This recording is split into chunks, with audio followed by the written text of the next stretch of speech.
आज आमे बनैबा सावित्री व्रत स्पेशल दही पणा। एई पणारू गोटे ग्लास पीदेवे ना मन आत्मा पूरा शांति हो ता सहित दिन सारा बिल्कुल भोक लगिबनी। जेकोसी ओषा व्रत दिन मानकरे आपण माने एई पणा को पी परिबे। नमस्कार, मु रश्मि यूट्यूब रे आपण समस्तंकु स्वागत। आशा करुँची आपण मानकु आज रेसिपी निश्चय पसंद आसिबो। जदि आपण मानकु आज एई पणार रेसिपी भल लगे वीडियो को लाइक करिवे, शेयर करिवे। जदि आपण माने मो चैनल ले नुआ अछंती ताले प्लीज चैनल को सब्सक्राइब निश्चय करनेबे। तो एबे चलंतु स्टार्ट करिबा आजिर रेसिपी। यही पणा बनैबा पई प्रथमे तो आमको दरकार दही। मुझे गोटे छोट पैकेट दही नहीं जो दही कि पाखापाखि 3 ग्लास दही पणा आमर आराम से हो। तो यही दही को आम गोटे बाउल दे दबा। एबे गोटे हैंड व्हिस्कर रे ए दही को भल भाव में फेंटी नबा। दही रे गोटे क्रीमी क्रीमी टेक्सचर आसवा पर्यंत आकु आम गोलेबा।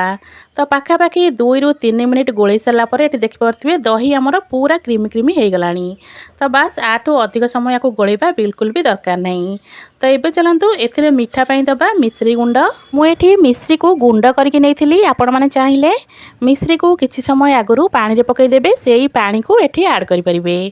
आपण को जेतिकी मीठा दरकार से हिसाब से मिश्री गुंडर आपण मैंने व्यवहार करेंगे। मुझे पाखापाखि 3 ରୁ 4 ଚାମଚ परिका मिश्री गुंड देइथिली। मिश्री गुंड दे सारा पर एबे आकु भलसे मिसई नबा।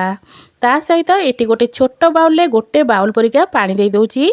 पानी दे सारा पर आउ थरे आकु भलसे मिसई नबा। एबे एई दही पणारे आमे ऐड करबा फ्रूट्स को। आपण मानकु जो फ्रूट्स पसंद आपण माने सेई फ्रूट्स एटी नै परिबे। एटी मो गोटे गतळी को पूरा छोट छोट खंडरे काटिक नैथिली। ता सहित फाळे सेव देइथिली। सेव को मध्य पूरा छोट छोट खंडरे काटि नैथिली। ता सहित एटी दे दबा अल्प डाळिंब, अल्प दे दबा अंगूर। सब जिंस को एटी मो छोट छोट खंडरे काटिक नैथिली।